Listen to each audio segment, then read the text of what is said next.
To turn on or off sidebar on the Redmi Note 14s, let me quickly show you how you can do this. First of all, you will have to go into the settings, and from here scroll all the way down and go for these additional settings. As you are here, you will have to go for the floating windows. Let's go in there, and here you can find the sidebar. Simply tap on it, and here is the switch to enable the sidebar. So let's press it, and right here we have the sidebar. It looks like this on the side of our screen. We can press and hold this indicator to move it while holding the device vertically, and yeah, just like this.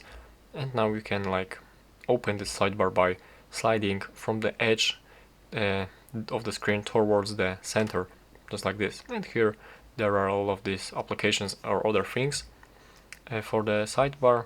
And to disable actually this option, the sidebar, you'll have to go for all of these settings again, additional settings, floating windows, and right here you will have to go for the sidebar and press this switch to disable it. And that's how you can do this.